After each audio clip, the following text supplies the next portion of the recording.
I can't begin to tell you how infuriating it is to read some of my comments on USB-C. And you know what? I don't blame you for being so misinformed about it. If anything, it's really helped me realize that both manufacturers and journalists don't even understand the concept of USB-C. So allow me to do what they blatantly failed to do and explain to you the purpose of the superior port.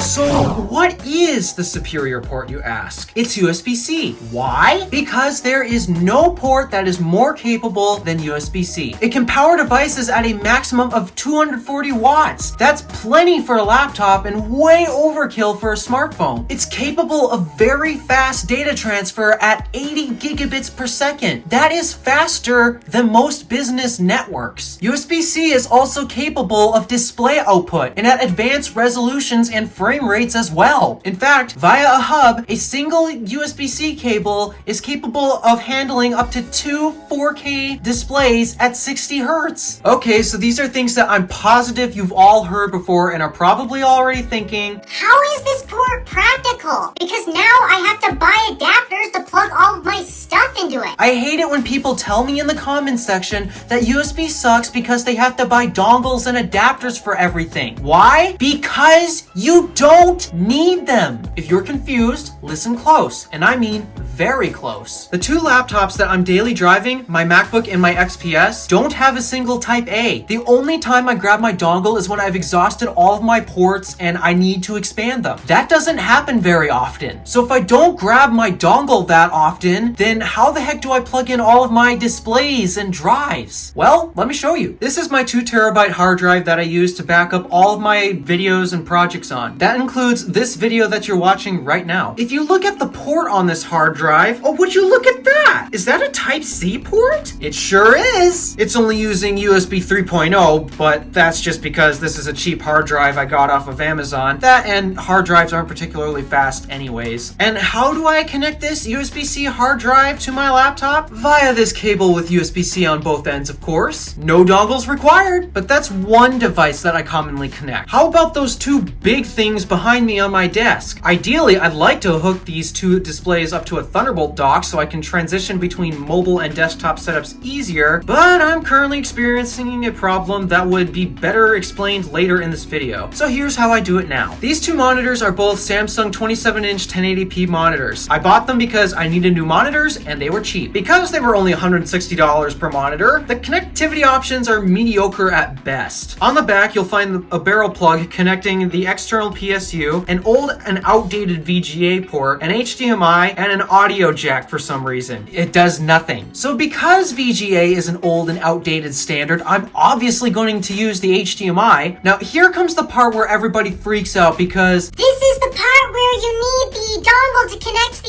HDMI cable. And this is the part when I blow your minds when I tell you that I'm not using a single dongle to connect these monitors. Here is one of my many cables that I bought for connecting two displays. The end that plugs into the display is HDMI because for some odd reason most monitors haven't adopted Type-C. And the other end? What? No, your eyes don't deceive you. This is USB-C on the other end of this cable. Mind blown. Now, my MacBook does have an HDMI port on it, so I could use that if I wanted to. However, this HDMI port has never been used once, because now most of my display cables plug in via USB-C. And because I'm also a big advocate for using superior connection standards, no dongles required. I don't know how commonly these are used today, but flash drives still have their use cases. My day job frequently requires the use of one. This is an annoying case that I get when it comes to arguing about why we still need dongles. And I have to admit, if I was uneducated about USB-C, I'd find it pretty annoying when one computer uses Type A and the other uses Type-C. So prepare to have your mind blown again, because here's how I handle the issue. This is one of my flash drives that holds about 64 gigabytes of data. On the surface, it looks like a regular SanDisk flash drive with a sliding Type A connector, which it has. But here's the cool thing about this flash drive. Unlike traditional sliding flash drives that only have 2 positions, in and out, this one has 3. In, Type A, and what? That's right, Type-C. This This flash drive has both the inferior standard and the superior standard, so that way it doesn't matter what computer it is that I'm plugging this into. If it has the inferior standard, I'll plug it in using the inferior standard. And if it's using the superior standard, then I'll plug it in using the superior standard. No dongles required. So what about some other accessories like a mouse? First of all, if you're still using a wired mouse today, what is wrong with you? Second, why would you take up a precious USB port for your mouse when you could have that occupied by a flash drive instead? There are many Bluetooth solutions for connecting a mouse today, even for high-end mice like the Logitech MX Master. And if you're worried about Bluetooth lag, for a mouse, it doesn't really exist. It's about the same frequency as the wireless receiver anyway. With the MacBook, I use a Space Gray Magic Mouse too, which obviously is a Bluetooth mouse. And for my XPS, currently I'm using my cheap Jellycomb mouse, but I'm working on switching to a Bluetooth Logitech MX Master. I do, however, want to mention why I got this mouse originally, and it's because not only does it have a Bluetooth connection, would you take a look at what's inside here? We have the inferior Type A connection and also a Type C connection. And because the mouse is Bluetooth, you don't need either of those anyway. Again, no dongles required. Due to the insane capabilities of USB-C, Apple and Intel began developing an insane concept in 2015 and debuted it in 2016 with the new MacBook Pros. Now, Thunderbolt isn't a new concept, but for the most part, it was mostly treated as a mini DisplayPort due to A, Thunderbolt was originally in the form of a mini DisplayPort, and B, it was introduced before the MacBooks ever got HDMI. But Thunderbolt 3 was a huge leap in connectivity. While USB hubs for expandability have existed for years, they all have a limitation. All the ports in that hub have to share the bandwidth of a USB port, and it really slowed data transfer. Thunderbolt is different. On most systems, the I/O takes up either one,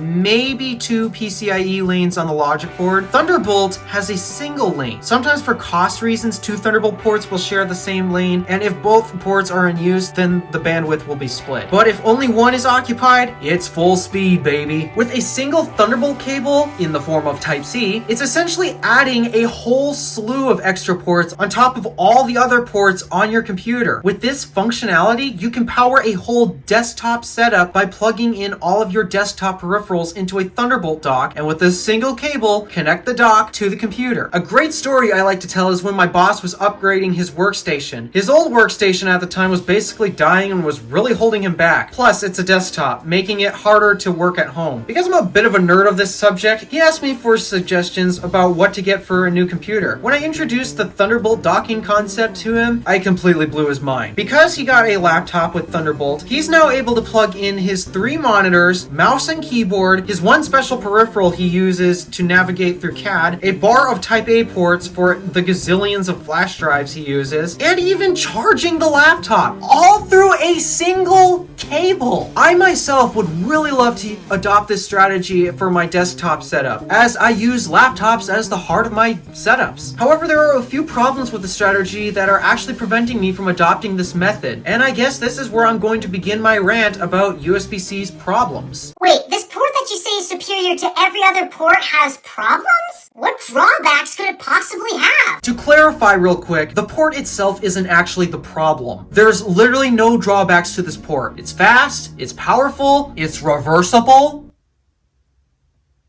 The problem is the people. I have so many people to blame for the sheer lack of education about this port. First one to blame is the manufacturer, specifically their marketing departments. I blame them for not fully explaining to customers why USB-C is actually a benefit. But more importantly, they failed to show consumers USB-C in action. They don't show what USB-C can power. The most we've gotten from them is an ad showing off their expensive Thunderbolt docks, which, again, they don't show in action. And because they don't show it in action and very sneakily suggest some adapters to use older and inferior standards, they've only generated hatred for what looks like a port that nothing can plug into and must require dongles to use them. I'm also placing blame on the media. It shocks me so much to see how few media outlets actually see how USB-C is supposed to work. And every time I read an article and it talks about dongles, or watch a review where a product gets crapped on because you need a dongle. I just want to scream. There are a few people out there who understand the true concept of USB-C, but something that I wish they would do is show us examples of accessories that actually take advantage of Type-C. But no, that's too much to ask for. I also want to blame retailers as well. If you search mouse on Amazon, for example, the majority of what pops up are mice that only connect via a Type A, while infrequently listing any Type-C or Bluetooth options. When I searched flash drive, I didn't see a single Type-C drive until the 44th listing. No wonder why nobody knows that these exist. Most monitors don't have a USB-C connection option, and for some reason people think display cables only have one type of connection on them when there's been options with Type-C on the other end for years. Because retailers don't market USB-C as a selling point for accessories except for dongles, everyone still uses USB-C the wrong way. And here's why. Despite that, I love the idea of a Thunderbolt dock and really want to use one in my setup. Here's why I haven't gotten one. None of these options have more than one non-Thunderbolt USB-C port. They've got Type A's all over the place with HDMI's and display ports. That's a problem when I've converted basically all of my accessories to Type-C. Anker does make a Thunderbolt dock that is USB-C exclusive, but by the time I plug in my displays, that leaves me with one port left for a flash drive and such. And it's insanely expensive. Thunderbolt dock makers, get rid of these inferior standards and put the superior standards on. Give me more Type-C's. USB-C is supposed to unify all of these different standards into one shape. It completely eliminates the problem of, does this gadget have this type of port? it also helps us use the same accessories with other devices. For example, imagine if you could charge your phone, your tablet, and laptop via just one type of cable, a USB-C cable. If they all use Type-C, this is possible. And it's actually a big reason why I want Apple to switch the iPhone to Type-C. I don't know if you've noticed, but all of these dongles that you've been buying for the past how many years have something in common. The end that plugs into the